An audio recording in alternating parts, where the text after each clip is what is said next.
जय राधा माधव जय बिहारी गोपी जन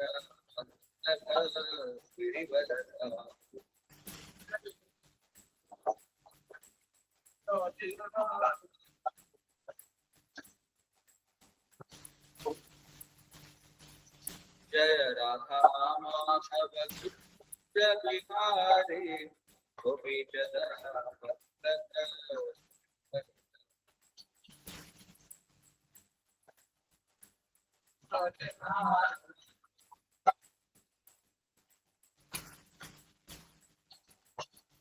यशोदनन्दन व्रज जन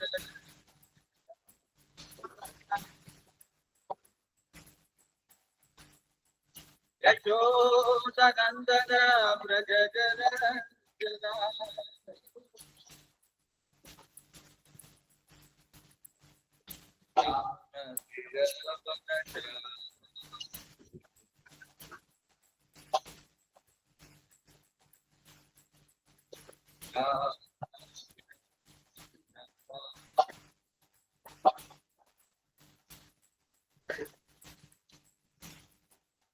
Hare Krishna, Hare Krishna, Krishna Krishna,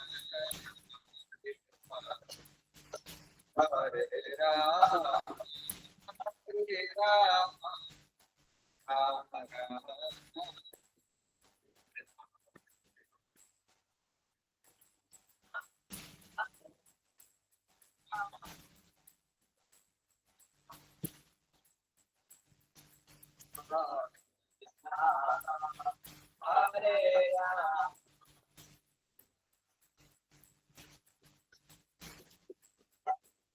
Hare Krishna, Hare Krishna, Krishna Krishna,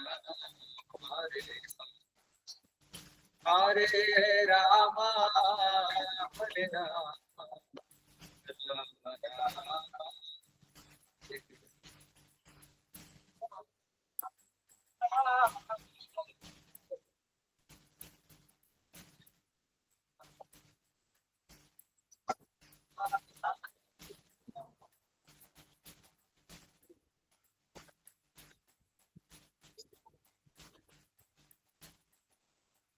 Hare Krishna, Hare Krishna, Krishna Krishna, Hare Hare, Hare Rama, Hare Rama, Rama Rama, Hare Hare.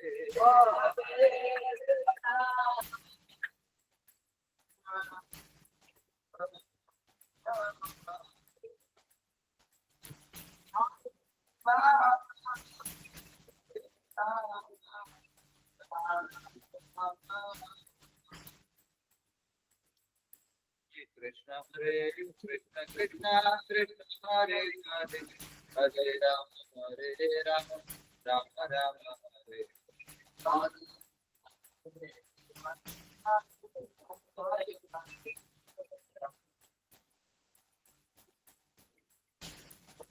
Hare Krishna, Hare Krishna, Krishna Krishna, Hare Hare, Hare Rama,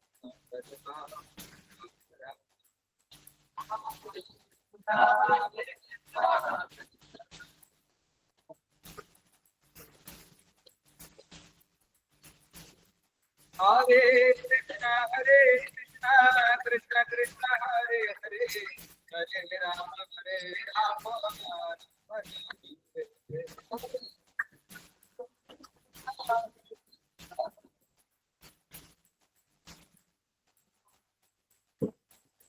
Hare Krishna, Krishna Krishna, Hare Hare Rama, Hare Rama, Rama Rama, Hare Hare.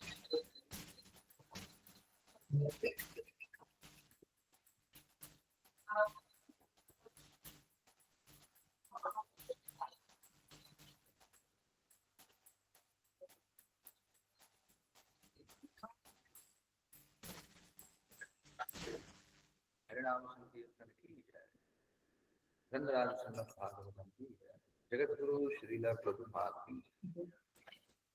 ओम नमो भगवते वासुदेवाय। ओम नमो भगवते वासुदेवाय। ओम नमो भगवते वासुदेवाय।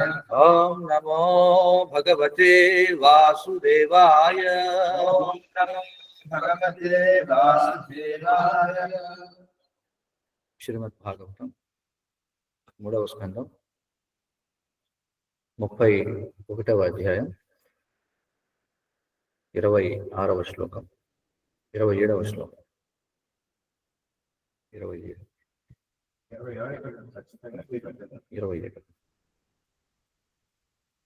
పదపాఠం చూద్దాం. తుదంతి తుదంతి ఆమత్వచం ఆమత్వచం దంశాః దంశాః మశకాః మశకాః మత్పున మత్పున ఆదయః ఆదయః రుదంతం రుదంతం విగత విగత జ్ఞానం జ్ఞానం కృమయః కృమయః కృమికం కృమికం యథా యథా తుదంత్యామత్వచం దంశ తుదంత్యామత్వచం దంశ మశకామత్పునాదయః మశకామత్పునాదయః రుదంతం విగత జ్ఞానం దురంతం విగత జ్ఞానం కృమయః కృమికం యథా కృమయః కృమికం యథా తుదంత్యామత్వచం దంశ తుదంత్యామత్వచం దంశ మశకామత్పునాదయః మశకామత్పునాదయః రుదంతం విగత జ్ఞానం దురంతం విగత జ్ఞానం కృమయః కృమికం యథా కృమయః కృమికం యథా తుదంత్యామత్వచం దంశ తుదంత్యామత్వచం దంశ మశకామత్పునాదయః మశకామత్పునాదయః రుదంతం విగత జ్ఞానం దురంతం విగత జ్ఞానం కృమయః కృమికం యథా కృమయః కృమికం యథా తుదంత్యామత్వచం దంశ తుదంత్యామత్వచం దంశ మశకామత్పునాదయః దుదంతం విగత జ్ఞానం రుదంతం విగత జ్ఞానం కృమయః కృమికం యథా కృమయః కృమికం యథా తుదంత్యామత్వచం దంశ తుదంత్యామత్వచం దంశ మశకామత్పునాదయః మశకామత్పునాదయః రుదంతం విగత జ్ఞానం రుదంతం విగత జ్ఞానం కృమయః కృమికం యథా కృమయః కృమికం యథా తుదంత్యామత్వచం దంశ తుదంత్యామత్వచం దంశ మశకామత్పునాదయః మశకామత్పునాదయః రుదంతం విగత జ్ఞానం రుదంతం విగత జ్ఞానం కృమయః కృమికం యథా కృమయః కృమికం యథా. ఆన్లైన్ లో ఉన్నారా చూస్తారా?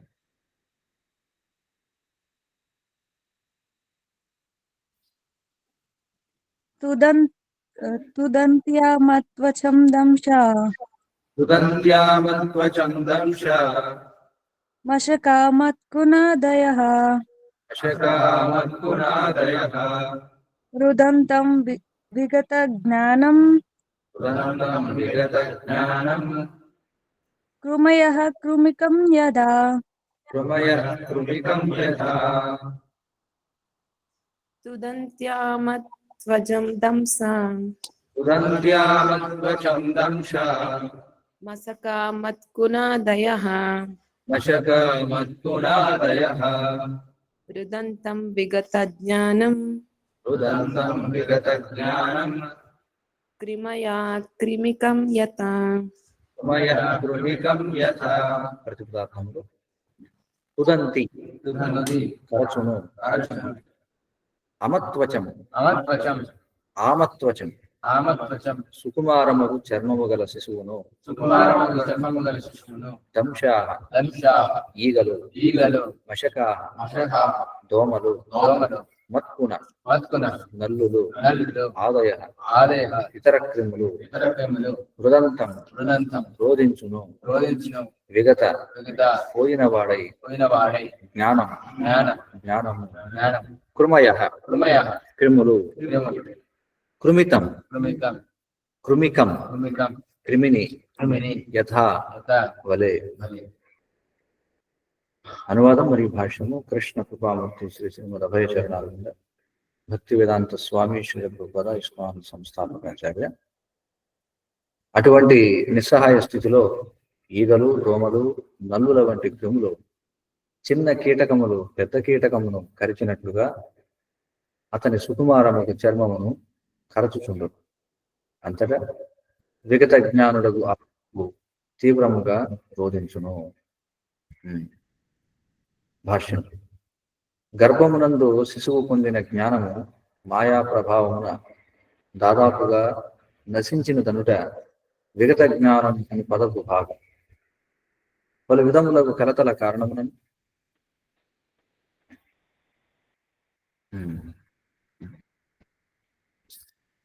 మరియు గర్భము నుండి బయటకు వచ్చినందునను శిశువు తన ముక్తి కొరకై చింతించినదంతయు మరచును.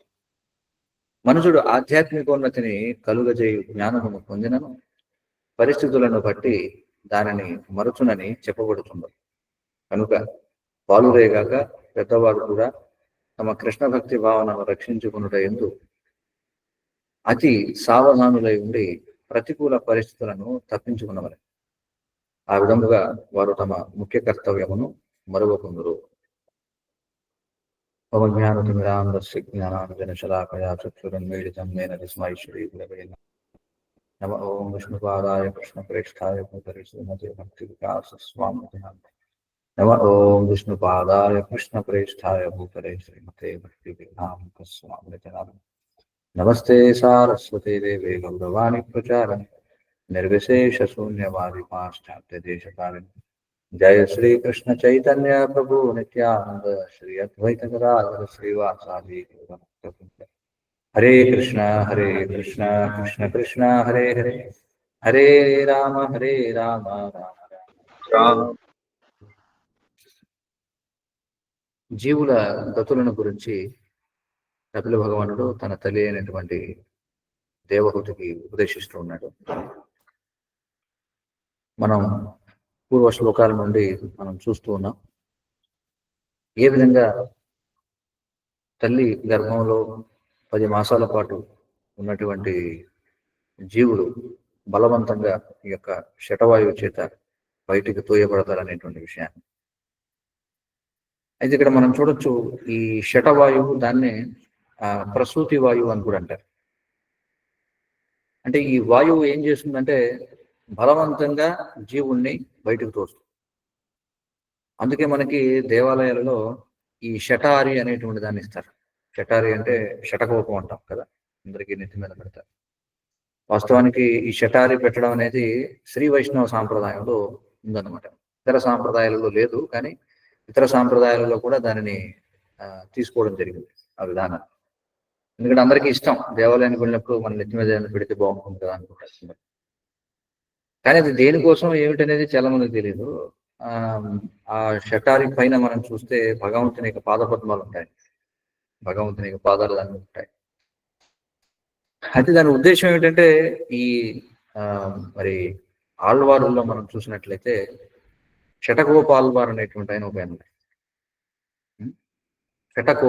షటకోపన్ అని చెప్పంటారు. అంటే షట అంటే ఈ ప్రసూతి వాయువు, అంటే శిశువుని తల్లి గర్భం నుండి బయటకు తోసేటువంటి వాయువుని షటవాయువు అని చెప్పంటారు. అయితే ఒక ఆళ్వారు ఒక ఆయన మహాభక్తుడు కావడం చేత ఆయన ఏం చేశారంటే ఈ షటవాయువునే ఆయన వ్యతిరేకించాడు అనమాట. అంటే ఈ షటవాయువుని ఆయన తిరస్కరించాడు అనమాట. నేను బయటికి వెళ్ళను, నువ్వేం చేసుకుంటావు చేసుకుంటున్నట్టు. కాబట్టి ఈ షటవాయువుపై కోపాన్ని ప్రదర్శించాడు, కాబట్టి ఆయనకి షటకోపన్ అనేటువంటి పేరు. అంటే దీని అర్థం ఏమిటంటే మరి ఈ శటవాయువుని మనం ఎదుర్కోవాలంటే ఏమిటి, ఏం చేయాలి? శటవాయువుని ఎదుర్కోవడం అంటే మళ్ళీ మనం ఈ తల్లి గర్భం ప్రవేశించకుండా ఉండాలి. మరి తల్లి గర్భంలోకి ప్రవేశించకుండా మనం ఉండాలి అంటే మరి ఏం చేయాలి అంటే, అందుకే భజహురే మన శ్రీనందనందన అభయ చరణ అరవిందరే అని చెప్పి భగవంతుని యొక్క అభయ చరణములు ఏవైతే ఉన్నాయో వాటిని మనం ఆశ్రయించాలి. అందుకే ఈ శటారి పైన మనం చూస్తే భగవంతుని యొక్క పాదపద్మాలు ఉంటాయి. అంటే దాని అర్థం ఏమిటంటే ఎవరైతే భగవంతుని యొక్క పాదపద్మాలని ఆశ్రయిస్తారో వారు ఈ శటవాయువుని తప్పించుకోగలరు అని అర్థం. అందుకే దాన్ని శటారి అని చెప్పుకుంటారు. శటారి పెట్టండి.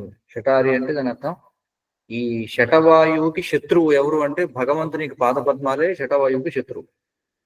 అందుకనే దేవాలయాల్లో దానికి ప్రతీకగా ఏం చేస్తారంటే అందరూ కూడా భగవంతుని యొక్క పాదముల యొక్క ఆశ్రయాన్ని పొందినట్టుగా ఆ యొక్క శటారిని శిరస్సులో పెడతారు. కానీ దాదాపుగా అది ఎందుకు పెట్టాలో ఏమిటో ఎవరికి తెలియదు. వాళ్ళు ఏమనుకుంటారంటే అది ఏదో నెత్తి మీద పెట్టడం వల్ల మనకి ఏదో బాగా డబ్బులు కలిసి వస్తాయనో, లేకపోతే వ్యాపారం బాగుంటుందని, లేకపోతే ఏదో దోషాలు ఉండవనో అనుకుంటారు. కానీ అన్ని దోషాలను కూడా తొలగించేది ఏమిటి? అందుకే అభయ చరణములు అని. అభయ చరణాలు ఎవరి అభయ చరణాలు? శ్రీకృష్ణ భగవాను శ్రీనందనందన్.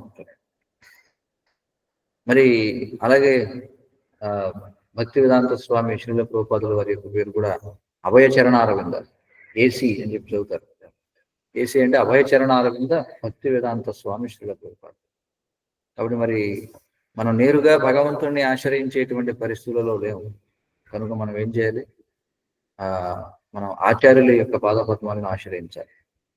మరి ఆచార్యుల యొక్క పాదపద్మాలు కూడా అభయ చరణాలు, అది ఉద్దేశం. కాబట్టి ఇక్కడ మనం చూస్తే ఇక శిశువు బయటకు వచ్చిన తర్వాత అతని యొక్క పరిస్థితి ఏమిటనే దాని గురించి వివరిస్తున్నారు.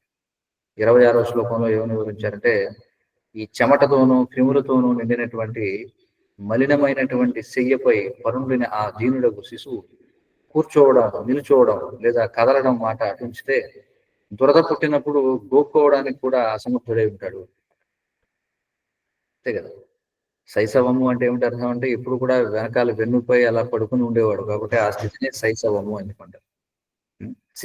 శిశువు అంటే అర్థం ఏమిటి అంటే అటు ఇటు డొల్లలేడు అనమాట. కనీసం బోర్లా పడడం కూడా అసాధ్యం కాదు, ఊరికి అలా పడిపోయి ఉంటాడు. దానినే శైశవ స్థితి అని చెప్పంటారు. కాబట్టి ఆ స్థితిలో ఏమీ చేయలేడు. దురద పుట్టినప్పుడు కూడా గోక్కోవడానికి అసమర్థుడై ఉంటాడు అని చెప్పారు. ఇంకా ఆ శ్లోకానికి ఇచ్చిన భాష్యంలో ప్రభుపాదులు వారు ఏం చెప్తారంటే, శిశువు రోధిస్తూ కష్టముతో జన్మిస్తాడని మనకు తెలిసినదే. ఎందుకంటే ప్రతి శిశువు పుట్టుకతో ఏం చేస్తాడు? మనందరం కూడా ఏడుస్తూనే కదా పుడతాం.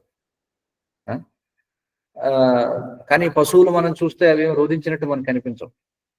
పశువులు రోధించడం చూసారా? ఆవు ఈనినప్పుడు, గేదె ఈనినప్పుడు అవి రోధించవు అన్నమాట. ఎందుకంటే వాటికి అసలు ఆ జ్ఞానం అనేటువంటిది ఉండదు, వాటికి ఉన్నతమైన చైతన్యం అనేది ఉండదు. అవి పూర్తిగా ప్రకృతి త్రిగుణాల్లో బంధించబడి ఉంటాయి. పూర్తిగా ప్రకృతి వాటి యొక్క ఆలనా పాలన చూసుకుంటూ ఉంటుంది అనమాట. కానీ మానవ శిశువు ఆ విధంగా కాదు. అతడి గర్భంలో ఉన్నప్పుడు చైతన్యం ఉంటుంది, బయటకు వచ్చినా కూడా చైతన్యం ఉంటుంది. మరి పుట్టిన తరువాత ఆ కష్ట పరంపర కొనసాగుతూనే ఉంటుంది చూడండి. అందుకే అతడు రోధిస్తూనే ఉంటాడు. తన మలమూత్రములచే పాడైన మంచము పైన క్రిములచే అతడు కలత చెంది రోధిస్తూ ఉంటాడు. అయితే మనకి ఈ వివరణను చూసి మరి ఈ రోజుల్లో అలా లేదు కదండి. ఈ రోజుల్లో అంతా కూడా మనం చూస్తే అందరూ కూడా ఆపరేషన్ థియేటర్లోనే పుడుతున్నారు. పూర్వం అంటే మంత్రసానులు వాళ్ళకి కాన్పు చేసేవారు. కాబట్టి పూర్వం అన్ని రకాల సంక్లిష్టమైనటువంటి పరిస్థితులు ఉండేవి కావు ప్రసవం చేయడం కోసం. వారు ఎక్కడున్నా సరే, ఎలాంటి పరిస్థితుల్లో ఉన్నా సరే వారికి ప్రసవం చేస్తూ ఉండేవారు. అయితే ఈ రోజుల్లో మనకి అందరూ కూడా ఈ యొక్క ఆపరేషన్ థియేటర్లో మంచి ఏసీ వాతావరణంలో మరి అందరూ కూడా పుడుతుంటారు. పుట్టగానే వారిని శానిటైజ్ చేస్తారు. వారిని కొంతమందిని ఇన్క్యుబేటర్లో పెట్టాల్సి ఉంటుంది. వారిని వెంటనే కూడా శుభ్రం చేస్తారు. కాబట్టి ఇక్కడ చెప్పబడినటువంటి దుఃఖాలు ఈ రోజుల్లో లేవు కదా అని మనకు అనిపించవచ్చు. ఎందుకంటే ఈ రోజుల్లో ప్రతి దాంట్లో కూడా టెక్నాలజీ పెరిగిపోయింది. అలాగే పిల్లలకి నాపీ ప్యాడ్స్ అవి కూడా మనకి దొరుకుతూ ఉంటారు. ఇలాంటివన్నీ కూడా ఉన్నాయి కదా. అంటే పూర్వం కంటే ఇక్కడ భాగవతంలో చెప్పినంత దుఃఖకరంగా అయితే లేదు కదా ఈ రోజుల్లో. అని ఎవరైనా అనుకోవచ్చు. కానీ మనం అర్థం చేసుకోవాల్సిన విషయం ఏంటంటే మనం కేవలం తాత్కాలికంగానే మనం చూస్తున్నాం పరిస్థితిని. దీర్ఘకాలంలో మనం చూడలేకపోతున్నాం. దీర్ఘ దృష్టిని లోపించాం. అంటే ఇవన్నీ కూడా ప్రకృతి ఎందుకు ఏర్పాటు చేసిందంటే, ముఖ్యంగా మానవ శిశువు విషయంలో వాడికి వెంటనే దుఃఖం కలిగి వైరాగ్యం రావడం కోసం. ఏమిటి భౌతిక జీవితం, ఏమిటి దుర్భరమైనటువంటి పరిస్థితులు అనేటువంటి ఆలోచన రావడం కోసం ఇవన్నీ కూడా ఉన్నాయి. కానీ మనిషి ఇప్పుడు ఏమనుకుంటున్నాడంటే, మనం తెలివిగా వాటిని తప్పించుకుంటున్నాం కదా అనుకుంటాడు. కానీ ప్రకృతి నియమాలు చాలా కఠినంగా ఉంటాయి. మనం తాత్కాలికంగా ఈ విధమైనటువంటి అంటే మానవ జీవితంలో అనేక దశలలో, అంటే మానవ జీవితంలోని వివిధ విభాగాలలో మనం ఈ సాంకేతికతని వాడుకుంటూ కొంత ఉపశమనాన్ని పొందుతున్నట్టుగా మనకు అనిపిస్తుంది ఖచ్చితంగా. అవునా కదా? ఎందుకంటే ఈ రకరకాల ఆధునిక సౌకర్యాలు వీటన్నిటిని వాడుకొని చాలా చాలా వరకు ఈ క్లేశాలని మనం తగ్గించుకుంటున్నట్టుగా అనిపిస్తుంది మనకి. కానీ తాత్కాలికంగా వీటిని తప్పించుకుంటున్నాం. కానీ మనం తప్పించుకున్నటువంటి దుఃఖం ఏదైతుందో అది పూర్తిగా తొలగిపోయిందని మనం అనుకోకూడదు. అది వేరే రూపంలో మనకు వస్తుంది అన్నమాట. అయితే పూర్వం ఎలా ఉండదండి పరిస్థితి? ఈ విధంగా ఇదే జీవితంలో నానా రకాల దుఃఖాలను అనుభవించి వాడికి వైరాగ్యం వచ్చి ఇదే జీవితంలో వాడు మోక్షం కోసం ప్రయత్నం చేసేవాడు. కానీ ఇప్పుడు ఏమవుతుందండి, అనేక రకాల సౌఖ్యాల వల్ల అనుభవించాల్సినటువంటి దుఃఖాన్ని అనుభవించకపోవడం వల్ల వీడు మళ్ళీ అనేక జన్మలు ఎత్తాల్సి ఉంటుంది. ఈ విషయాన్ని ఎవరు కూడా గుర్తించడం లేదు. అంటే దుఃఖాన్ని తప్పించుకున్నాం కదా, ఇంక అంతటితో అయిపోయింది, మళ్ళీ మనం ఎదుర్కోవాల్సిన అవసరం లేదని అనుకుంటున్నాం. కానీ ఇది అలా కాదు. శిక్ష తప్పించుకున్న వాడికి ఇంకా పెద్ద శిక్ష వేయకూడదు.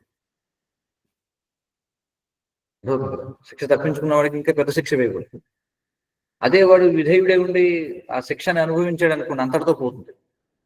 ఇది ఎలాంటిదంటే, ప్రకృతి నియమాలు ఎలా పనిచేస్తాయంటే, మనకి పూర్వం ఎవరైనా హత్య చేశారనుకోండి, ఎవరైనా చంపితే వారిని కూడా చంపేవారు, అది వారికి శిక్ష. మనుస్మృతిని అనుసరించి ఎవరైనా మనిషిని సంహరించాడు అనుకోండి, వాడిని కూడా ఉరి తీసేవారు, వాడిని కూడా మరణదండాన్ని విధించేవారు. ఎందుకని అంటే వాడికి వెంటనే కనుక శిక్ష వేసినట్లయితే, మనుస్మృతిని అనుసరించి మరణదండాన్ని విధించినట్లయితే వాడు మళ్ళీ హేయమైనటువంటి జీవజాతుల్లోకి పతనం చెందకుండా ఉంటాడు. ఎందుకంటే శిక్షలు అనేవి మనకి ఎన్ని రకాలుగా ఉంటాయి చూడండి. ముందు ప్రభుత్వం విధించేటువంటి శిక్ష, ఆ తర్వాత నరకంలో పడేటువంటి శిక్షలు, ఆ తర్వాత మళ్ళీ మరుజన్మలో దాని యొక్క కర్మ ఫలితాన్ని అనుభవించడం, ఇన్ని రకాలుగా ఉన్నాయి. అయితే ఇక్కడ ఏర్పాటు ఏమిటంటే, ఒకవేళ మనుస్మృతిని అనుసరించి పాలకులు అతడికి వెంటనే శిక్షని వేసినట్లయితే అతడు నరకంలో శిక్ష తగ్గుతుంది అన్నమాట. ఎందుకంటే ఆ శిక్ష ఇక్కడ వేయబడింది కాబట్టి అక్కడ తగ్గుతుంది. అలాగే తర్వాత వాడు మళ్ళీ హేయమైనటువంటి జన్మను ఎత్తాల్సిన అవసరం ఉంది. కానీ ఇప్పుడు ఈ యొక్క శాస్త్ర దృష్టి లోపించడం వల్ల వీళ్ళు ఏం చేస్తున్నారంటే క్షమాభిక్షని, లేకపోతే ఈ చేసినటువంటి తప్పులకు పడేటువంటి శిక్షలను తగ్గిస్తున్నారు. తగ్గించడం వల్ల ఏమవుతుందంటే వీడికి నరకంలో యాతన ఎక్కువైపోతుంది. అలాగే తర్వాత జీవితంలో మళ్ళీ వాడు అధమమైనటువంటి జీవరాశుల్లో జన్మించాల్సింది. అలా కాకుండా మనుస్మృతిని అనుసరించి, శాస్త్రాన్ని అనుసరించి కనుక ఇక్కడే వాడికి శిక్ష వేసినట్లయితే అప్పుడు వాడు నరకంలో వాడు శిక్షని వాడికి తప్పుతున్నట్టు ఉంటుంది. అలాగే తర్వాత జన్మలో కూడా మళ్ళీ వాడికి మానవ జన్మ వచ్చేటువంటి అవకాశం, అంటే వాడి యొక్క జీవితం వృధా కాకుండా ఉంటుంది. కానీ ఈ దూరదృష్టి లోపించడం వల్ల, శాస్త్ర దృష్టి లోపించడం వల్ల జనులు ఏమనుకుంటున్నారంటే మనం ఈ సైన్స్ ద్వారా మనం ఈ యొక్క దుఃఖాలన్నింటినీ కూడా మనం శమింపజేసుకోగలుగుతున్నాం, మనం తప్పించుకుంటాం అని అనుకుంటున్నారు. ఇది ఎలాంటిదంటే, ఈ యొక్క మాయాదేవి, ఈ త్రిగుణాత్మకమైనటువంటి మాయ, ఈమె మనకు తెలిసిందే, ఆమె చేతిలో త్రిశూలం అనేది ఉంది. ఈ త్రిశూలం అనేది దేనికి సంకేతం అంటే ఆధ్యాత్మిక, అది భౌతిక, అది దైవిక క్లేశాలకు సంకేతం, మనకు తెలిసిందే. ఆమె త్రిశూలం ద్వారా ఈ జీవులందరినీ కూడా పొడుస్తూ ఉంటుంది. కానీ ఒకవేళ మనం ఈ మాయను తప్పించుకోవాలనుకుంటే, అంటే శిక్షణ తప్పించుకోవాలనుకోవడం, ఎవరైతే శిక్షణ తప్పించుకోవాలనుకుంటారో వారికి ఇంకా పెద్ద శిక్ష పడుతుంది. అయితే మరి ఇప్పుడు ఒక ప్రశ్న తలెత్తవచ్చు, మరి ఇప్పుడు ఏం చేయాలి? అయితే మనం ఈ ఆధునికమైనటువంటి వస్తువులన్నింటినీ వాడకూడదా? ఏవైతే మరి మనిషి తన యొక్క మేధస్సుతో అభివృద్ధి చేసినటువంటి సాంకేతిక పరిజ్ఞానం ఏదైతుందో వాటిని వాడుకొని మనం దుఃఖాన్ని తప్పించుకోవాలా అని అనిపించవచ్చు. దీనికి సమాధానం ఏమిటంటే, దీనికి రెండు రకాలు. ఒకటి, ఆ విధంగా ఆధునికమైనటువంటి సౌకర్యాలను వాడుకోవడంలో తప్పులేదు. చిన్నకురుపల్లి వారు అంటారు, ఏమంటారంటే ఈ ఆధునికమైనటువంటి సౌకర్యాలను ఆధునికమైనటువంటి సౌఖ్యాలను వినియోగించుకోవడంలో తప్పు లేదు, కానీ అంతే మోతాదులో మనం ఆధ్యాత్మికంగా కూడా ముందుకు వెళ్ళాలి. ఎలాంటిదంటే ఇప్పుడు చూడండి, శిక్ష పడుతుంది ఒక వ్యక్తికి, అంటే మాయాదేవి కొడుతుంది పట్టుకొని. ఇప్పుడు ఏం చేశారు, తప్పించుకొని వెళ్ళి తల్లి చోటుకో తండ్రి చోటుకో వీడు దాక్కున్నాడు అనుకోండి, అప్పుడు పర్వాలేదు, వదిలేస్తారు. ఎందుకంటే తల్లిదండ్రుల దగ్గరికి వెళ్ళారు. ఇది కూడా అలాంటిదేనమాట. మనం ఏం చేస్తున్నాం, మాయ యొక్క శిక్షలను ఈ ఆధునిక సౌఖ్యాల ద్వారా మనం కొంతవరకు మనం తప్పించుకుంటున్నాం. తప్పించుకుని మనం ఏం చేయాలంటే కృష్ణ చైతన్యవంతులు అవ్వాలి. అంటే మన అసలైనటువంటి తండ్రిని ఆశ్రయించాలి, భగవంతుడిని ఆశ్రయించాలి. భగవంతుడిని ఆశ్రయిస్తే అప్పుడు పర్వాలేదు. అలా కాకుండా ఒకవేళ మనం శిక్ష వేస్తున్నటువంటి మాయాదేవి నుంచి తప్పించుకుని తల్లిదండ్రుల దగ్గరికి వెళ్లకుండా అటు ఇటు పారిపోతున్నాం అనుకోండి, అప్పుడు ఏమవుతుంది, అప్పుడు ఇంకా పెద్ద శిక్షలు వేస్తారు. ఇది కూడా అలాంటిది. కాబట్టి ఈ ఆధునిక సౌకర్యాలను వాడుకోవడంలో తప్పు లేదు, కానీ మనం అదే మోతాదులో కృష్ణ చైతన్యంలో ముందుకు వెళ్ళాలి. అంటే ఏదైతే సమయాన్ని మనం ఆదా చేసుకున్నామో, ఈ యొక్క యంత్రాలను వాడడం ద్వారా ఏదైతే సమయాన్ని ఆదా చేసుకున్నామో, ఆదా చేసుకునేటువంటి సమయాన్ని మరింతగా మనం కృష్ణ చైతన్యంలో వినియోగించగలిగితే పర్వాలేదు. కానీ ఆ విధంగా జరగకుండా మనం ఒకవేళ ఇంద్రియ భోగం కోసం వాడుతున్నాం అనుకోండి, ఆ సమయాన్ని ఆదా చేసుకునేటువంటి సమయాన్ని, అప్పుడు మనం ఇంకా తీవ్రంగా ప్రకృతి యొక్క కష్టాలకు మనం గురి చేయబడాల్సి ఉంటుంది. అది మనం అర్థం చేసుకోవాలి. మరి భౌతిక ప్రపంచంలో మనం చూస్తే కృష్ణ చైతన్య లేమి కారణం చేత, కృష్ణ చైతన్యం లేకపోవడం చేత అందరూ కూడా ఏం చేస్తున్నారు, ఇప్పుడు సైన్స్ను ఉపయోగించి, ఈ రకరకాల ఆధునిక పరిజ్ఞానాన్ని ఉపయోగించి ఈ యొక్క క్లేశాలన్నింటినీ కూడా తప్పించుకోవడానికి ప్రయత్నం చేస్తున్నారు. కానీ అదే సమయంలో వాళ్ళు కృష్ణ చైతన్యంలో నిమగ్నం కావడం లేదు. అందుచేత వాళ్ళ యొక్క భవిష్యత్తు చాలా దారుణంగా ఉంటుంది. అది ఇక్కడ మనం అర్థం చేసుకోవాలి. కాబట్టి అదే ఇక్కడ మనం చూస్తున్నాం. ఇక్కడ పూర్వం చెప్పినట్టుగా ఇక్కడ చెప్తున్నారు చూడండి, చిన్న కీటకములు పెద్ద కీటకమును తెరిచినట్లుగా ఆ విధంగా ఉంటుంది పరిస్థితి అంటారు. సుకుమారగమగు చర్మమును ఖర్చుచుండును అని చెప్పాలి. అయితే ఈ రోజుల్లో మనం చూస్తుంటాం, ఈ రోజుల్లో పిల్లలకి ఏమంటారు, వాటిని నాపీ ప్యాడ్స్ అంటారా, ఏమంటారు, డైపర్స్ ఏమంటారు, డైపర్స్ అంటారు. ఈ రోజుల్లో ఏం చేస్తారంటే వాటిని తొడిగేసి తల్లిదండ్రులు వాళ్ళ పనులు వాళ్ళు ఉంటారు. పూర్వం పిల్లల్ని పెంచడం అంటే ఖచ్చితంగా ఎప్పుడు ఆ పిల్లల్ని ఎత్తుకుని ఎవరో ఒకళ్ళు ఉండాల్సిందే. ఎప్పటికప్పుడు వాళ్ళని పరిశుభ్రం చేస్తూ ఎప్పటికప్పుడు వాళ్ళని వారికి కావాల్సిందాన్ని చూసుకుంటూ ఉండేవారు. ఈ రోజుల్లో మరి ఉమ్మడి కుటుంబాలు లేవు. ఉమ్మడి కుటుంబాలు లేకపోవడం వల్ల ప్రతి కుటుంబంలో కూడా ఏమిటంటే మనమిద్దరం మనకిద్దరం అనే పాలసీతో నడుస్తున్నారు. అంతే కదా, మనం లారీలు వెనకాల, బస్సులు వెనకాల, అన్ని వెనకాల మనం చూస్తుంటాం కోర్ట్స్ అనమాట. ప్రభుత్వం చెప్తుంది మీరు అన్ని ఈ కోర్ట్స్ అన్ని కూడా రాసుకోవాలి. ఆ లారీలు వెనకాల రాస్తారు ఏమిటంటే మనమిద్దరం మనకిద్దరు అని చెప్పి. అంటే ఏమిటి, భార్య భర్త అలాగే వాళ్ళకిద్దరు, ఒక పాప ఒక బాబు. అది వాస్తవానికి అనుకునేవారు. కానీ తర్వాత కాలంలో మళ్ళీ మనమిద్దరం మనకిద్దరంటే అందులో భార్య భర్త, ఒక మగపిల్లాడు కానీ లేదా ఒక ఆడపిల్ల, రెండోది కుక్క పిల్ల. కాబట్టి మనకిద్దరంటే అందులో కుక్క పిల్ల చేరింది అందులో. ఇప్పుడు ఇక ఈ రోజుల్లో ఇంకా సంతానం కూడా వద్దనుకుంటున్నారు. ఇంకా కొంతమంది అయితే అసలు వివాహమే వద్దనుకుంటున్నారు. స్త్రీ పురుషులు కూడా ఎందుకు వివాహం చేసుకుని ఏం చేస్తాం, ఎందుకంటే దాంపత్యం రతిమేవహి. శ్రీమద్భాగవతం 12వ స్కందంలో సుఖదేవ గోస్వామి చెప్పినట్టుగా కలియుగంలో దాంపత్యం రతిమేవహి. వివాహం అనేది ఎందుకోసం అంటే వారు మైథున భోగాన్ని ఆనందించడం కోసం అని భావిస్తారు చాలా మంది. అందుకే వాళ్ళు ఏం చేస్తారు, మైథున సుఖం కోసం వివాహం చేసుకుంటారు. కానీ రాను రాను ఏమైపోయిందంటే ఆ మైథున సుఖం ఎలాగో బజార్లో లభిస్తున్నప్పుడు వివాహం అనేటువంటి సంబంధం ఎందుకు అని భావం. ఎందుకంటే అది ఎలాగో లభిస్తుంది కదా. ఎందుకంటే ఇప్పుడు సుప్రీంకోర్టు కూడా మరి భారతదేశపు ఉన్నత న్యాయస్థానం కూడా ఏం చెప్పిందంటే అక్రమ మైథునం అనేటువంటిది ఏమీ లేదు, ఇద్దరు సమ్మతితో కనుక అందులో పాల్గొన్నట్లే. ఒకవేళ బలవంతంగా ఎవరినైనా చేస్తే అప్పుడు కోర్టు దగ్గరికి రండి, కానీ మీ సమ్మతితో మీరు ఏం చేసుకున్నా మనకు సంబంధం లేదు అని ఇప్పుడు చెప్పేసింది ప్రభుత్వం. కాబట్టి జనులు కూడా ఏమనుకుంటున్నారంటే ఎవరికి ఇబ్బంది లేనప్పుడు ఇప్పుడు ఆ సంబంధంలో పాల్గొనే వాళ్ళు ఇద్దరు కూడా వివాహం చేసుకోవాలనే ఆలోచన వాళ్ళిద్దరికీ లేనప్పుడు వాళ్ళు ఎలా ఉంటే ఏమిటి, ఇది పాశ్చాత్య దేశాల్లో ఇప్పటికే ఉంది. ఆ విధంగా వాళ్ళు ఏం చేస్తారంటే జీవిత భాగస్వాములను మార్చుతూ అంటే ఎవరు తగిన వారో చూసుకుంటూ ఆ విధంగా ఎన్నుకుంటూ ఉంటారు. ఇది చాలా దుర్భరమైనటువంటి జీవనం. అందుచేత మనిషి ప్రతి ఒక్కరు కూడా ఏంటంటే స్వార్థపూరితమైనటువంటి ఆలోచన. ఎవరు కూడా నలుగురితో కలిసి జీవించడం, నలుగురితో కలిసి ఉండడం అనేది ఎవరికీ ఇష్టం లేదండి. దురదృష్టవశాత్తు భక్తుల యొక్క కుటుంబాల్లో కూడా మనకు అది కనిపించడం.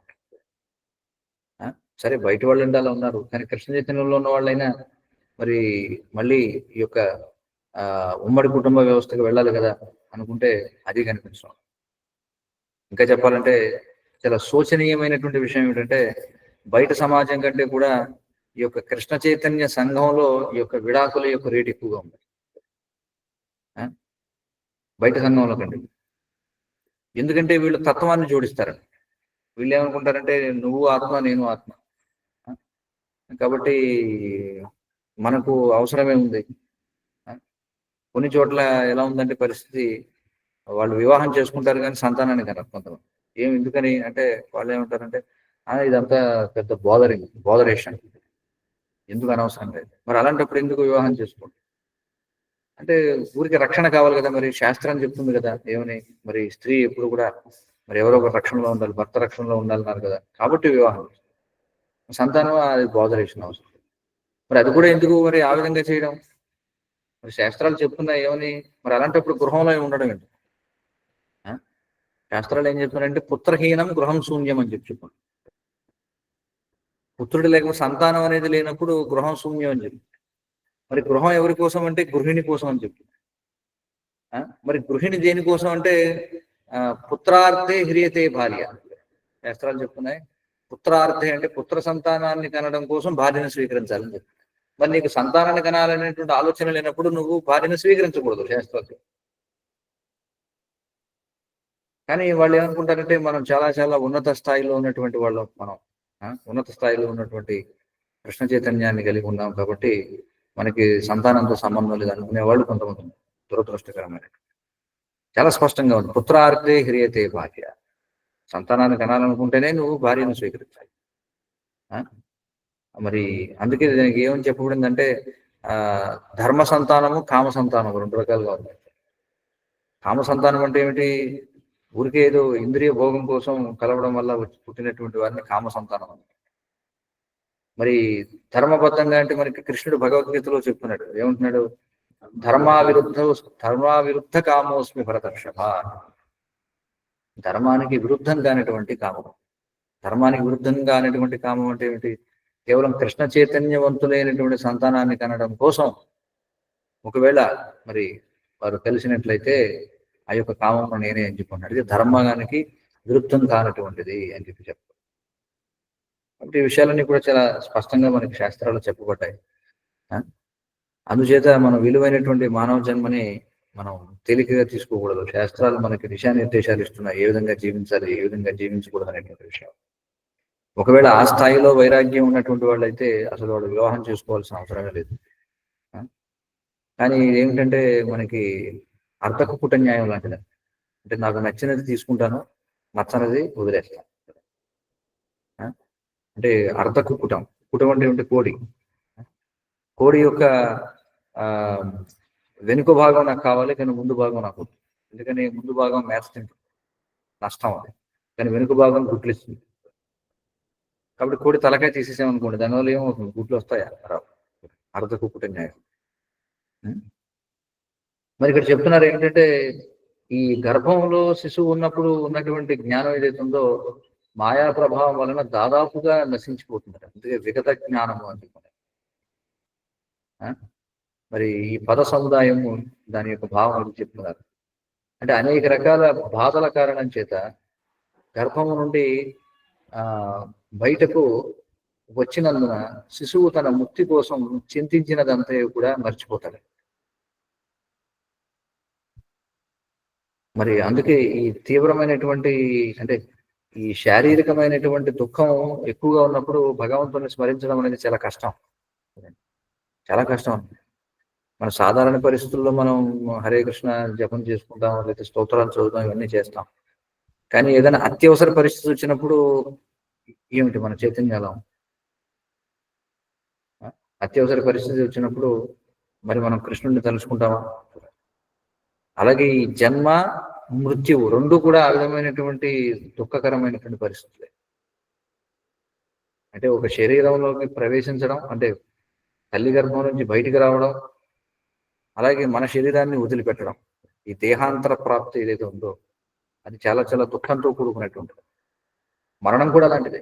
మరణ సమయంలో కూడా చాలా తీవ్రమైనటువంటి వేదన ఉంటుంది. శాస్త్రాల్లో చెప్పబడిందట 60,000 తేళ్లు ఒక్కసారిగా కుడితే ఎంతటి బాధ కలుగుతుందో సాధారణమైనటువంటి వ్యక్తికి ఎందుకనంటే శరీరం పట్ల ఉన్నటువంటి ఆసక్తి కారణం చెప్పి అంత దుఃఖం కలుగుతుందని చెప్పారు. మరి అందుకే మరి కృష్ణ చైతన్యాన్ని మనం తీవ్రంగా సాధన చేయాలి.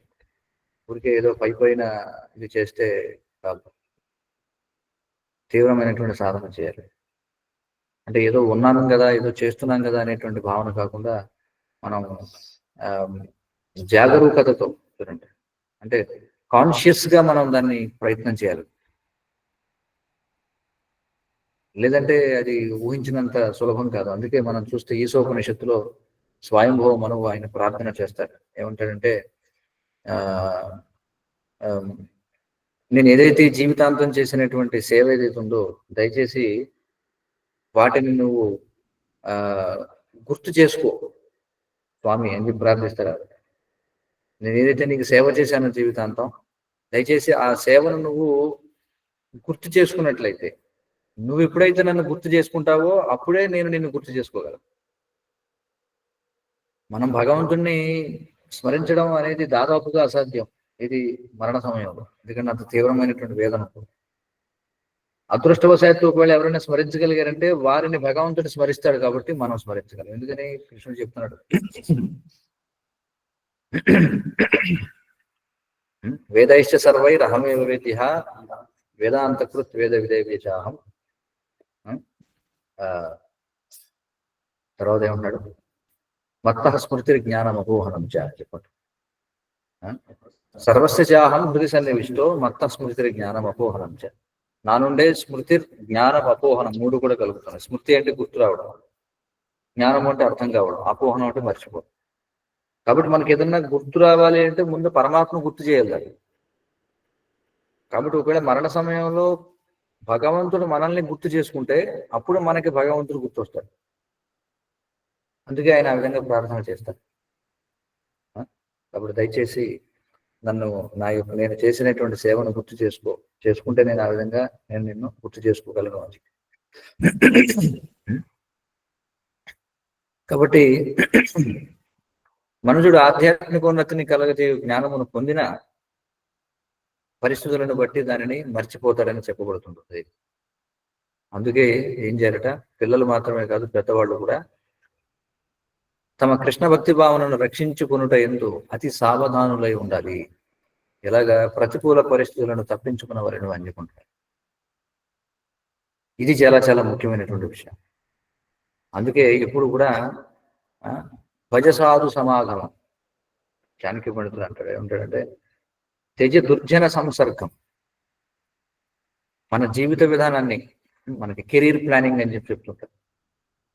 కౌన్సిలింగ్ అంటే ఎలా మన జీవితాన్ని మనం ఎలా జీవన విధానాన్ని ఎలా ఎంచుకోవాలి అంటే ఎప్పుడూ భగవంతుడు గుర్తుండే విధంగా మనం మన జీవితాన్ని మలుచుకోవాలి. అంటే ఎలాంటి వృత్తి చేస్తే, ఎలాంటి వాతావరణంలో ఉంటే, ఎవరితో ఉంటే మనం ఎప్పుడు కూడా భగవంతుడిని గుర్తు చేసుకోగలము, ఆ విధమైనటువంటి వాతావరణంలో మనం ఉండాలి. అందుకే చాలా సావధానులై ఉండాలి. కానీ ప్రస్తుతం ఉన్నటువంటి ఆధునిక సమాజం ఏదైతే ఉందో ఇది భగవంతుణ్ణి గుర్తు చేసుకునేటువంటి వాతావరణంలో ఉన్నాం మనం. ఈ ఆధునిక నగరాలు ఏవైతే ఉన్నాయో, ఎంతటి వాడైనా సరే పట్టణంలోకి వెళ్ళాడు అనుకోండి, వెంటనే ఏం చేస్తాయి అనేక రకాల బిల్ బోర్డులు, హోర్డింగ్లు, బ్యానర్లు, అసలు తిరిగేటువంటి మనుషులు, వాళ్ళ యొక్క వ్యవహారం, ప్రతిదీ కూడా మనకి చూస్తే భగవంతుడిని మర్చిపోయేలా చేసేవాడిని. మీరు కావాలంటే పట్టణంలో చూడండి, ఎక్కడైనా ఒక్క చోటన ఈ ప్రదేశంలో నాకు కృష్ణ చైతన్యం కలుగుతుంది అనేది ఏమన్నా ఉందా ప్రదేశం ఎక్కడన్నా? అందుకే ఇక్కడ ఏమన్నారంటే ప్రతికూల పరిస్థితులను తప్పించుకోవాలి, అతి సావధానులై ఉండాలండి. అందుకే శ్రీల ప్రభుపాదుల వారు ఎవరైతే గంభీరంగా కృష్ణ చైతన్యాన్ని సాధన చేయాలనుకున్నారో వారి కోసం వర్ణాశ్రమ సముదాయాలు అనేటువంటివి ఉండాలని కోరుకుంటున్నారు. Community development. కొన్ని కనీసం పట్టణాల్లో ఉన్న వాళ్ళు కూడా వాళ్ళు ఏం చేయాలంటే ఆ విధమైనటువంటి మందిర వాతావరణంలో ఉండాలి. అందుకే చైతన్య మహాప్రభు చెప్పినటువంటి 5 ముఖ్యాంశాలు ఏమిటి? 5 అంగాలు, భక్తి అంగాలు ఏమిటి? ముఖ్యమైనటువంటి 5 భక్తి అంగాలు. సాధు సాంగత్యం. చూడండి, ఇది చాలా ముఖ్యం. సాధు సాంగత్యం ఉంటేనే మనకి ఏమవుతుంది? భజన క్రియ అనేది జరుగుతుంది. అలాగే భాగవత శ్రవణం ఇది జరుగుతుంది. మరి ఎక్కడైతే భక్తుల సాంగత్యంలో ఉంటామో నారదుడు చెప్తున్నాడు, ఏమంటున్నాడు?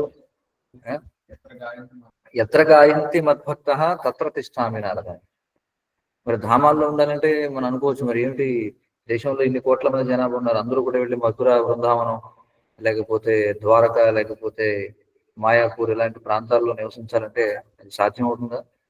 లేదు. కాబట్టి మనం ఏం చేయాలి? దీని అర్థం ప్రతి చోటున కూడా భగవంతుని ధామాన్ని మనం సృష్టించాలి. అంటే భక్తుల యొక్క సాంగత్యం, ఎక్కడైతే భక్తులు ఉంటారో, శుద్ధ భక్తులు ఉంటారో అక్కడ అది వైకుంఠం. ప్రభుపాదులు అందుకే చెప్తారు, this temple is not an ordinary building, this is Vaikuntha. కాబట్టి ఆలయం ఏదైతే ఉందో ఇది వైకుంఠ వాతావరణం. కాబట్టి ఆ విధమైనటువంటి వాతావరణంలో మనం జీవించాలి. అందుకే ఎవరైతే నిజంగా శ్రద్ధగా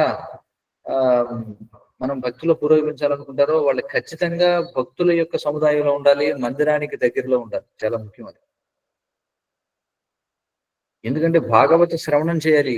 ఎక్కడ చేయాలి భాగవత శ్రవణం? భక్తుల సాంగత్యంలో చేయాలని చెప్పు. ఏమన్నారు? మొదటిది ఏమిటి? మొదటి అంగం, ముఖ్యమైనటువంటి అంగం ఏమిటి? సాధు సంఘం. సాధు సంఘంలో ఇక్కడ ఏం చెప్తున్నారు? అందుకే చైతన్య మహాప్రభు మొదటి చెప్పారు ఏమిటంటే సాధు సంఘంలో మనం భజన క్రియ చేయాలి, సాధు సంఘంలో మనం భాగవతాన్ని సేవించాలి, సాధు సంఘంలో మనం శ్రీ విగ్రహారాధన చేయాలి. ఇప్పుడైతే ఇవన్నీ జరుగుతాయి, అప్పుడైతే మధురావాసం అయిపోతుంది. కానీ ఇప్పుడు ఈ పరిస్థితి ఎక్కడుంది చెప్పండి? ఎంతమందికి అసలు మందిరానికి దగ్గరలో కానీ లేకపోతే ఒక కృష్ణ చైతన్య ప్రచార కేంద్రం దగ్గరగా ఉండేవాళ్ళు ఎంతమంది? కాబట్టి ఇది చాలా చాలా చాలా ముఖ్యమైనటువంటిది అనమాట. అంతేగాని ఎవరికి వారే యమునా తీరనట్టుగా నేను చేసుకుంటాను, నాకు మా ఇంట్లో నేను చేసుకుంటాను, చాలా మంది ఆ భావనలో ఉంటారు. ఆ మందిరానికి వెళ్ళాల్సిన అవసరం ఏముంది? ఈ రోజుల్లో ఎలాగో ఆన్లైన్ వచ్చేసింది, అన్నీ కూడా వచ్చేసాయి కదా, ఆన్లైన్లో అన్నీ అయిపోతున్నాయి. అప్పుడు మన మోక్షం కూడా ఆన్లైన్లోనే అవుతుందండి. మోక్షం కూడా ఆన్లైన్ మోక్షం అవుతుంది. కాబట్టి ఇవన్నీ దేనికోసం? సరే, ఇది ఏదైతే ఇప్పుడు మనం అనుకోవచ్చు చైతన్య మహాప్రభు ఏదైతే చెప్పారో దానికి మనం ప్రత్యామ్నాయాన్ని కనుగొన్నాం అనుకోవచ్చు. మన ప్రత్యామ్నాయాన్ని కనుగొనలేదు. ఇవన్నీ కూడా మనకి ఆ వైపుకు దారి తీయాలి. అంతేగాని సరే ఇప్పుడు ఆన్లైన్ సత్సంగం ఉంది కాబట్టి ఇంకా మనకి నేరుగా భక్తుల యొక్క సాంగత్యం అవసరమే ఉంది, ఆన్లైన్లో తీసుకుంటున్నాం కదా అని అనుకోవచ్చు. చాలా ఇవన్నీ కూడా ఆ వైపుకు దారి తీయాలి. ఈ ఆన్లైన్ సత్సంగాలు ఇవన్నీ కూడా మనలో మనం ఆన్లైన్లో సత్సంగం, ఆన్లైన్లోనే సాంగత్యం చేస్తే మనకి ఇంత ఉత్సాహం కలుగుతుంది, మరి ప్రత్యక్షంగా సాంగత్యం చేస్తే ఎలా ఉంటుంది అనేది భావించాలి. ఎందుకంటే ఆన్లైన్లో మనకి అనర్థ నివృత్తి జరగదండి. అనర్థ నివృత్తి జరగాలంటే మనం భక్తుల యొక్క సమక్షంలో మనం ఉండాలి. అదవుతుంది. అదే మనం చెప్పుకుంటాం ఆన్లైన్లో అంతా బాగానే ఉంటుంది, ఆన్లైన్లో ఆ ప్రభు బాగా చెప్తున్నాడు, లేకపోతే ఈ స్వామీజీ బాగా చెప్తున్నారు, అన్నీ బాగానే ఉంటాయి అన్నీ కూడా. కానీ అది ఎంతసేపు మనం రోజు వారితో మనం చూసేది 1 గంట సేపు, అరగంట సేపు. కానీ మనం ఎప్పుడైతే ప్రత్యక్షంగా వారితో జీవిస్తామో అప్పుడు మనకి అనేక విషయాలు అర్థమవుతాయి. అదవుతుంది. అందుకే మనం ఆ సామెత చెప్పుకుంటాం ఏంటంటే మనం అంటే ఏదైతే ప్రదర్శన చేస్తామో ప్రదర్శన చేసినప్పుడు మనలో ఉన్నటువంటి లక్షణాలు మనం లేనివి కూడా ప్రదర్శించే అవకాశం, లేని లక్షణాలు కూడా మనం ప్రదర్శించవచ్చు కాసేపు. కానీ ఎప్పుడైతే ప్రత్యక్ష సమక్షంలోకి వస్తామో అప్పుడు మన నిజమైనటువంటి లక్షణాలు ఏమిటనేది బయటపడతాయి. అందుకే ఏమంటారంటే నిజం నిలకడ మీద తెలుస్తుంది. ఎందుకంటే ఈ రోజుల్లో అంతా కూడా కేవలం ఆన్లైన్లో విని ఒక వ్యక్తిని నిర్ణయించడం అనేది ఇవన్నీ కూడా చేస్తూ ఉంటారు. కానీ అది ఎన్నడూ కూడా ప్రత్యక్ష సాంగత్యానికి ప్రత్యామ్నాయం కావాలి, మనం అర్థం చేసుకోవాలి. కాబట్టి ఇవన్నీ కూడా ప్రత్యక్ష సాంగత్యానికి దారితీయాలి. ఎందుకంటే చాలా స్పష్టంగా చెప్పారు చైతన్య మహాప్రభు. సాధు సంఘం, సాధు సంఘంలో మనం భజన క్రియ చేయాలి. ఎందుకంటే మనం దూరంగా ఉంటూ మనం అనుకోవచ్చు, నేను చాలా గొప్ప భక్తుని, నేను రోజుకి 64 మాలలు చేస్తాను, లేకపోతే నేను భాగవతం రోజు ఎంతసేపు చదువుతాను, లేకపోతే నేను విగ్రహారాధన చేస్తాను మా ఇంట్లో, ఇలా అనుకోవచ్చు. కానీ ప్రత్యక్ష సాంగత్యములు అవి చేయనంత వరకు మనలో ఉన్నటువంటి అనర్థాలు ఏవైతే ఉన్నాయో అవి తొలగిపోవాలి. ఎందుకంటే మనం ఏకాకిగా ఉన్నప్పుడు అనేకమైనటువంటి పనులు చేస్తూ ఉంటాం. దాన్ని సరిదిద్దేవాళ్ళు ఎవరు ఉండరు. దాన్ని సరిదిద్దాలంటే ఇప్పుడు చూడండి, ఇప్పుడు ఆన్లైన్లో మనం చూస్తున్నాం, సుమారుగా 38 మంది అని ఉన్నారు. అందులో మనం ఎవరి ముఖాలు కనిపించినా మహా అయితే వాళ్ళు వీడియో ఆన్ చేస్తే ముఖం వరకు కనిపిస్తుంది, కానీ మిగతా పరిస్థితి ఎలా ఉందో మనకు తెలియదు. ఏమో ఇప్పుడు చక్కగా ముఖం కడుక్కొని చక్కగా తిలకం పెట్టుకుని ఉండొచ్చు, కానీ మిగతా వస్త్రాలన్నీ కూడా ఏదో ఆఫ్రికన్ వస్త్రాలు, లేకపోతే ఏదైతే భాగవత ప్రవచనానికి అదే భక్తుల యొక్క సాంగత్యంలో ఉండకూడనటువంటి వేషధారంలో ఉండొచ్చు, అంతే కదా. లేకపోతే ఎవరైనా స్నాక్స్ తింటూ వింటూ ఉండొచ్చు ఇప్పుడు నేను చెప్పేవి, లేదా కొంతమంది టీవీ చూస్తూ వింటూ ఉండొచ్చు, లేకపోతే ఇంకొందరు ఎక్కడో బాత్రూంలో కూర్చొని వింటూ ఉండొచ్చు, తెలియదు కదా ఏం జరుగుతుంది. మరి దాన్ని నేను సరిదిద్దే వాళ్ళు ఎవరుంటారు? ఉండరు. ఎందుకంటే మనకి శాస్త్రాలు మనం ఏ పని చేయాలన్నా దానికి కనీసమైనటువంటివి కొన్ని చెప్పబడ్డాయి. ఇలా ఇలా ఉండాలి, ఇలా ఇలా చేయాలి, ఇలా ఇలా. కానీ ఈ విధమైనటువంటి ఆన్లైన్ ఏవైతే ఉన్నాయో అందులో అవన్నీ ఎవరు చూస్తారో, ఎవరు చెప్తారు మీరు ఇలా చేయకూడదు. ఉదాహరణకి ప్రత్యక్షంగా ఎవరైతే కూర్చుంటారో ముందు వాళ్ళు ఒకవేళ ఎవరైనా నోట్లో కానీ ముక్కులో కానీ వెలుపెట్టుకుంటే వెంటనే చెప్తాం, లేచి వెళ్ళి కడుక్కుని అలా చేయకూడదు. బట్ ఆన్లైన్లో వాళ్ళు ఏం చేస్తున్నారో మనకేం తెలుసు. వాళ్ళ ముఖాలే కనిపించవు, ఇంకా మనుషులు ఎలా కనిపిస్తారు. కాబట్టి ఎప్పుడు కూడా ప్రత్యామ్నాయం అనుకోకూడదు. అందుకే సరే ఇది మనం ఏదో మనం ఈ అవకాశాన్ని వినియోగించుకుంటున్నాం కృష్ణుడి సేవలో, కానీ ఇది ఎప్పటికీ కూడా స్థానికంగా ఉన్నటువంటి మందిరంలో సేవ చేయడానికి, స్థానికంగా ఉన్నటువంటి మందిరంలో శ్రవణం చేయడానికి, దానికి ఎప్పుడు కూడా ఇది ప్రత్యామ్నాయం కాదు. ఇది మనం అర్థం చేసుకోవాలి. ఇంకా ఏమిటంటే ఇవన్నీ మనం ఏదైతే వింటున్నామో దీనివల్ల ఇంకా మనం స్థానికంగా ఉన్నటువంటి భక్తులతో సాంగత్యం ఇంకా పెరగాలన్నమాట. అక్కడికి వెళ్ళి మనం సేవ చేసేది అన్ని కూడా పెంపొందాలి. అంతేగాని అక్కడికి మనం ఏదైతే మనకి స్థానికంగా ఉన్నటువంటి మందిరాల్లో మనం చేసేటువంటి సేవలు కావచ్చు, లేకపోతే ఈ వాస్తవమైనటువంటి భక్తుల సాంగత్యానికి ఇది ప్రత్యామ్నాయం కాకూడదు. ఇప్పుడు అర్థం చేసుకోవాలి. అందుకే ఇక్కడ ఏమంటున్నారంటే బాలురే గాక పెద్దవారు కూడా తమ కృష్ణ భక్తి భావనను రక్షించుకోవడంలో అతి సావధానులై ఉండి ప్రతికూల పరిస్థితులను తప్పించుకున్నవలను. అందుకే వీలైనంత వరకు మనం ప్రతికూల పరిస్థితుల్లో ఉండకుండా చూసుకోవాలి. వీలైనంత వరకు మనం భక్తుల సాంగత్యంలో ఉండే విధంగా మనం ఏర్పాటు చేసుకోవాలి. ఎలాగో ప్రతికూల పరిస్థితులు ఏర్పడతాయి జీవితంలో, కానీ మనకి అవకాశం ఉండి కూడా ప్రతికూల పరిస్థితుల్లో ఎందుకు ఉండాలి? అప్పుడు ఈ రోజుల్లో మనం చూస్తే చాలా మందికి ప్రతికూల పరిస్థితులను తప్పించుకునేటువంటి అవకాశం ఉంది మెండుగా, కానీ వాళ్ళు కావాలనే ప్రతికూల పరిస్థితుల్లో ఉంటారు. ఎందుకోసం అంటే ఇంద్రియ భోగాన్ని విడిచిపెట్టలేదు, ఈ ఆధునిక వస్తువుల్ని విడిచిపెట్టలేదు. అంటే చాలా మందికి పట్టణ జీవితానికి అలవాటు పడిపోయి దాని నుంచి ఆ సౌఖ్యాల నుంచి బయటకు రావడానికి ఇష్టపడరు. ఆ విధంగా వాళ్ళు ఎప్పుడు కూడా ప్రమాదకర పరిస్థితుల్లోనే ఉంటారు. వాళ్ళ యొక్క కృష్ణ చైతన్యం ఎప్పుడైనా సరే కోల్పోవచ్చు. అందుకే మనం ఏం చేయాలంటే ఎప్పుడు కూడా మనం జాగరూకతతో ఉండాలి. జాగరూకతతో ఉండాలంటే తజ దుర్జన సంసర్గం భజసాధు సమాగమం, దుర్జన సంసర్గాన్ని విడిచిపెట్టాలి. మరి ఈ భౌతిక ఈ ఆధునిక జీవన విధానం అంతా కూడా దుర్జన సంసర్గమే. మరి స్మరణిత్యం అనిత్యత, ఎల్లప్పుడూ కూడా ఈ జీవితం అనిత్యమైనటువంటిది అనే విషయాన్ని గుర్తు చేసుకోవాలి. అందుకే గురుపుణ్య మహోరాత్రం, అందుకే రాత్రి పగళ్ళు మనం పుణ్యకార్యాలు చేయాలి. అంటే ఇక్కడ పుణ్యకార్యాలు అంటే కృష్ణ చైతన్య కార్యాల్లో ఉండాలి. ఆ విధంగా కృష్ణ చైతన్య కార్యాల్లో ఉండడం వల్ల ఏమవుతుంది అంటే మనం ఒకవేళ అనుకోకుండా మనం శరీరాన్ని విడిచిపెట్టాల్సి వచ్చినా మనకి భరోసా అనేటువంటి లైఫ్ ఇన్సూరెన్స్, కృష్ణుడు ఇచ్చేటువంటి జీవిత బీమా పథకం ఏముంటది? నేహా విక్రమనాశోస్తి ప్రత్యవాయు విద్యతే స్వల్పమప్యస్య ధర్మస్య త్రాయతే మహతో భయా. కాబట్టి ఆయన ఏమంటున్నాడు, ఒకవేళ పూర్తిగా దీన్ని ఈ యొక్క మార్గంలో ఉన్నవారు సంపూర్ణతను సాధించలేకపోయినా సరే వాళ్ళు గొప్ప ప్రమాదం నుంచి రక్షించబడతారు. ఏమిటి గొప్ప ప్రమాదం అంటే మళ్ళీ మానవ జన్మ లభిస్తుందో లేదో అనేది. అందుచేత మనం చూడాలన్నమాట. ఏమిటంటే ఊరికే ఏదో మనం చేసుకునేటువంటి పనులు, మనం చేసుకునేటువంటి వ్యాపారాలు అవన్నీ కూడా చేసుకుంటూనే మనం కృష్ణ చైతన్యాన్ని ఆచరించవచ్చు అంటే అవును, ఆచరించవచ్చు, అందులో సందేహం లేదు. ఎవరు ఏ విధమైనటువంటి కార్యం చేస్తున్నా, ఎలాంటి ఉద్యోగాలు చేస్తున్నా, ఎలాంటి వ్యాపారాలు చేస్తున్నా, ఎలాంటి పనులు చేస్తున్నా మనం హరే కృష్ణ మహామంత్రాన్ని జపించవచ్చు, అన్ని చేయొచ్చు. కానీ ఒకవేళ మనం ఈ భౌతిక ప్రపంచం నుంచి బయటపడాలి అంటే మనం అనుకూలమైనటువంటి వాతావరణంలోకి వచ్చి భక్తియుత జీవనాన్ని గడపాల్సిందే. ఇది మనం అర్థం చేసుకోవాలి. ఏదో చేశామనే పేరుకి చేద్దాం, ఏదో తూతూ మంత్రంగా చేద్దాం, మమ అనిపిద్దాం అని అనుకుంటే మాత్రం మనం ఎక్కడున్నా కృష్ణ చైతన్యాన్ని సాధన చేయొచ్చు. పెద్ద పెద్ద మహానగరాల్లో, పట్టణాల్లో, సముద్రాల్లో ఎక్కడున్నా చేయొచ్చు.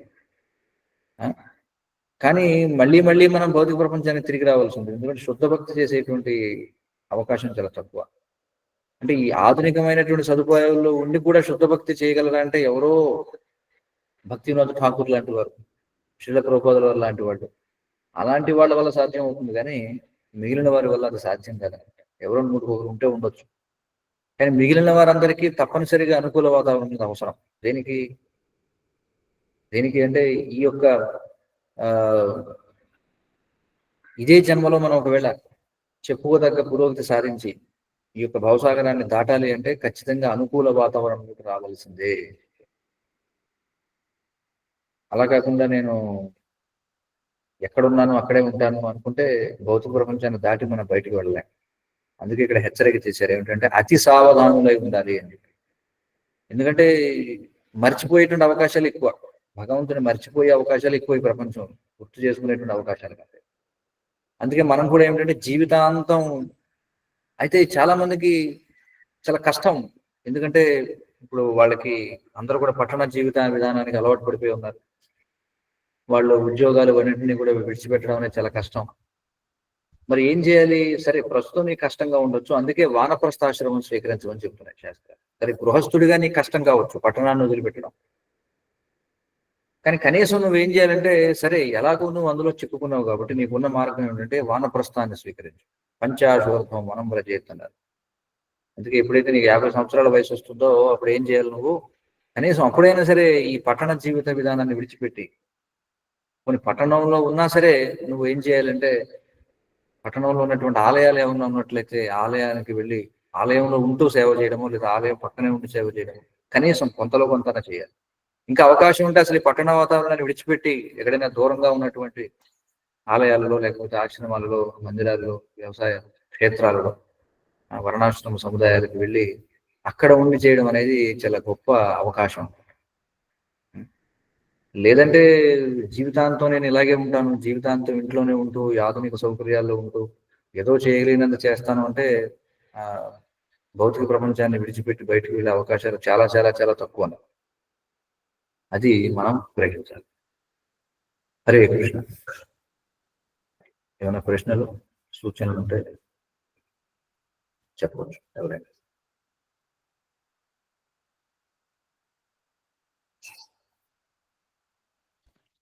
ఎవరికైనా ప్రశ్న? హరే కృష్ణ ప్రభు, దండవత్ ప్రణాం. శృతి కీర్తిదాస్, కాకినాడ నుంచి ప్రభుజీ.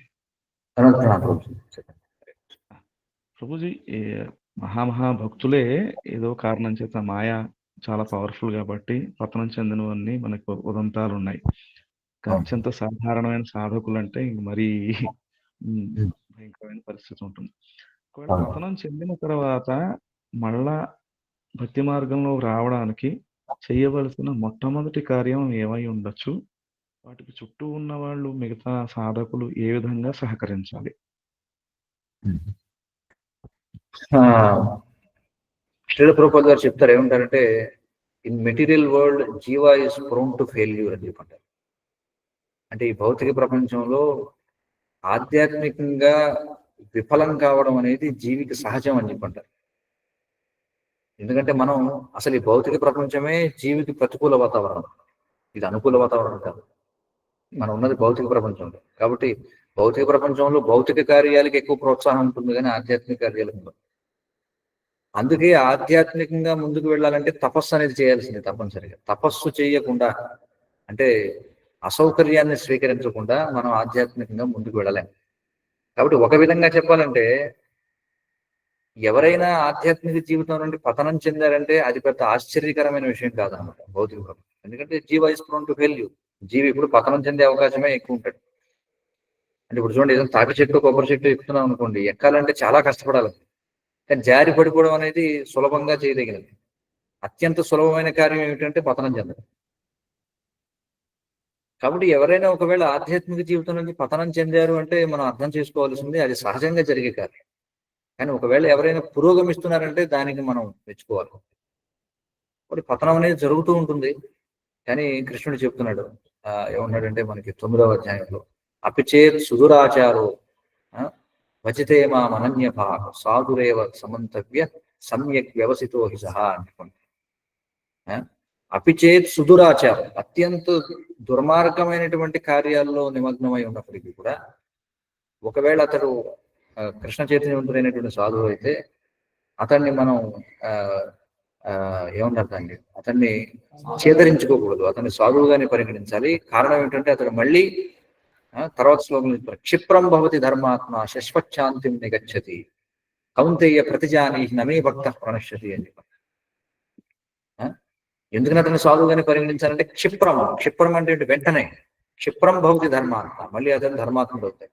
ఎందుకని మాయాదేవి దెబ్బలు కొడుతుంది, లేకపోతే భగవంతుడు శిక్ష వేస్తారు, ఏదో ఒకటి చేస్తారు. క్షిప్రం భవతి ధర్మాత్మ శశ్వచ్ఛాంతిం నిగచ్చతి, మళ్ళీ అతడు ఏం చేస్తారట, శాశ్వతమైనటువంటి ఈ శాంతియుత మార్గంలో నెలకొంటాడు. కాబట్టి ఆ విధంగా ఎవరైనా పతనం చెందినప్పుడు మనం వారిని వీలైనంత త్వరగా మళ్ళీ మార్గంలో తీసుకురావడానికి ప్రయత్నం చేయాలి. అలాగే వారిని ఎప్పుడు కూడా మనం న్యూనతాభావంతో చూడకూడదు. ఎందుకంటే ఎవరైనా పతనం చెందొచ్చు. శ్రీల ప్రభుపాదుల వారు మనం చూసినట్లయితే ఆయన ఉండగా మధుద్విష ప్రభు అనేటువంటి ఆయన ఆస్ట్రేలియాకి చెందినటువంటి వ్యక్తి. ఆయన ఈ మధుద్విష ప్రభు అనేటువంటి ఆయన మధుద్విష స్వామి ఆ సన్యాసిగా కూడా ఉండేవారు. ఆయన చాలా దారుణంగా పతనం చెందడం జరిగింది. కానీ శ్రీల ప్రభుపాదుల వారు ఆయన ఎప్పుడు కూడా చాలా ప్రేమించేవారు. ఎందుకంటే ఎవరు చేయలేనటువంటి అంతగా పతనం చెందినప్పటికీ అతడు చేసినటువంటి కార్యాన్ని ఎవరు కూడా చేయలేకపోయారు అనమాట ఆ దేశంలో ప్రచారం చేయడం అనేది. అయితే శ్రీల ప్రభుపాదుల వారు ఎప్పుడైతే మధుద్వేష అనేటువంటి భక్తుడు పతనం చెందినప్పుడు మరొక భక్తుడు అతని గురించి ప్రచారం చేస్తూ ఉంటే దాని శ్రీల ప్రభుపాదుల వారు ఏమంటారంటే, నువ్వు ఆ విధంగా ప్రచారం చేయకూడదు, నువ్వు అతడు ఎవడో పతనం చెందాడని చెప్పి నువ్వు గనక ప్రచారం చేస్తే ఆ విధంగా ప్రచారం చేసేవాడు కూడా పతనం చెందుతాడని చెప్పారు. కాబట్టి మనం ఏం చేయాలంటే ఆ విధంగా పతనం చెందిన వాడి పట్ల సానుభూతిని వ్యక్తం చేసి అతన్ని ఏదో ఒక విధంగా అతనికి శిక్ష వేయాలి. తప్పు జరిగిందంటే దానికి శిక్ష వేయాలి. శిక్ష అనేది దీనికోసం వాడిని సంస్కరించడం కోసం. కాబట్టి అతడి పట్ల అసూయ భావాన్ని ప్రదర్శించకుండా, అతన్ని హేళన భావంతో చూడకుండా, అతన్ని పైకి తీసుకురావడానికి వేయాల్సినటువంటి శిక్ష వేయాలి. ఆ విధంగా అతడు మళ్ళీ తన యొక్క స్థానాన్ని తిరిగి పొందుతాడు అనేది మనం అర్థం చేసుకోవాలి. కాబట్టి ఆ విధంగా వాళ్ళు తిరిగి పైకి నిలబడగలిగే వాతావరణాన్ని మనం ఇవ్వాలన్నమాట. అలా కాకుండా వాళ్ళని చేదరించుకునేటువంటి హేళనతో కూడినటువంటి వాతావరణంలో ఉంటే మనం వాళ్ళకి నష్టం చేసిన వాళ్ళం. కాబట్టి ఏం చేయాలి, వాళ్ళని పైకి తీసుకురావడానికి మనం ఇప్పుడు కూడా ప్రయత్నం చేయాలి, వాళ్ళకి సహాయం చేయాలి. ఎందుకంటే మనం అర్థం చేసుకోవాలి. ఎందుకంటే మనం ఈ భౌతిక ప్రపంచంలో ప్రతికూల వాతావరణంలో ఉన్నాం. ఇక్కడ పడిపోవడం అనేది సర్వసాధారణంగా జరిగేది. ఒకవేళ ఎవరైనా పడిపోకుండా పైకి వెళుతున్నారు అంటే అది చాలా అదృష్టం అని. ఎంతమంది అంటే 100 గురులో ప్రతి 100 మందిలో ఎంతమంది నిలకడగా ముందు కొనసాగలుగుతారు? చాలా చాలా అరుదు, చాలా కష్టం. అందుకే కృష్ణుడు ఈ విషయాన్ని గుర్తించి ఆయన అంటున్నాడు, అపిచేత్ సుదురాచారు భజతే మా అనన్యత. అంటే అతడు నన్ను అనన్యమైనటువంటి, అంటే ఇంక అతడికి వేరే వ్యాపకం లేదు, చేసేదంతా కూడా కృష్ణ చైతన్యంలోనే ఉంటున్నాడు అనుకున్నా. అలాంటి వాడు అత్యంత అత్యంత దురాచారానికి పాల్పడినప్పటికీ సాధుదేవ సమంతవ్య సమ్యక్ వ్యవసితో సహా అతన్ని సాధువుగానే పరిగణించాలి. ఎందుకంటే అతడు మళ్ళీ అతడు తన యొక్క స్థానాన్ని పొందుతాడు. కాబట్టి అందుకే ఏమన్నాడంటే ఏమన్నాడు తర్వాత, క్షిప్రం భవతి ధర్మాత్మ శశ్వచ్ఛాంతిం నిగచ్చతి కౌంతేయ ప్రతిజానీహి నమే భక్త ప్రణశ్యతి. కాబట్టి అర్జున నువ్వు ప్రకటించు, నా భక్తులు ఎన్నడూ కూడా పతనం చెందడని. కాబట్టి ఇది మన యొక్క భావం ఆ విధంగా ఉండాలి. వారి పట్ల సానుభూతిని మనం ప్రదర్శించాలి, వారికి మనం చేయగలిగినటువంటి సహాయం చేయాలి. అలాగే ఎవరైతే వారిని శిక్షింపగలిగినటువంటి వారిని శిక్షించాలి కూడా. ఎందుకంటే శిక్ష అనేది లేకపోతే శిక్షణ అనేది జరగదు. అందుకే శిక్షణ అనే పదాన్ని మనం చూస్తే ముందు శిక్ష అనేది ఉంది. మందలించకుండా ఎవరికి కూడా మనం నేర్పలేము. అది ఇక్కడ విషయం. Hare Krishna. Thank you so much Prabhuji. Hare Krishna. ఇంకా ఈ శ్లోకంలో మనం చూస్తే ఒక సంస్కృత పదం మనం చూడొచ్చు ఇక్కడ. మశకాహ అంటే దోమలు. దాని నుంచి ఆంగ్ల పదం కూడా వచ్చింది, మస్కిటో అనేటువంటి. మశక కీటము చూడండి. కీటము అంటే ఏమిటి? క్రమయో వృత్త సంఖ్యాక. కీటకం అంటే పురుగు అనుకోండి. కాబట్టి మశక కీటకం అని, అదే మస్కిటో అనేటువంటి పదంగా వచ్చింది. మీరేదో చెప్తే ప్రళయ అంటారా? ప్రళయ అంటారా? ప్రళయ అంటారా? అది సంస్కృతంలో ఉన్నటువంటి పద్యం కదా. అవును అవును. అక్కడది క్రూ అనేటువంటి శబ్దం వస్తుంది. కృమయ. సంస్కృతంలో దాన్ని క్రియ అంటారు కదా. అది రెండు విధాలుగా కూడా కలుపుతుంటారు. క్రియ అంటారు, క్రూ అంటారు, కృష్ణ అంటారు చాలా మంది. కృష్ణ అని కూడా మనం అంటాం. ఇబ్బంది కాదు. క్రమయ తెలుగులోకి వచ్చేటప్పటికి మనకి క్రీ అనేది వేరే శబ్దం ఉంది, మనకి క్రూ అనేటువంటిది వేరే శబ్దం ఉంది. అంటే కేశవ ధృత అంటున్నారు ఇక్కడ. అని చెప్పి కేశవ ధృత. ఎవరికైనా ప్రశ్నలు ఉన్నాయి? హరే కృష్ణ. గ్రంథరాజ శ్రీమద్ భాగవతం కి, జగద్గురు శ్రీల ప్రభుపాదికి వాంఛా పతితానాం పావనే వైష్ణవ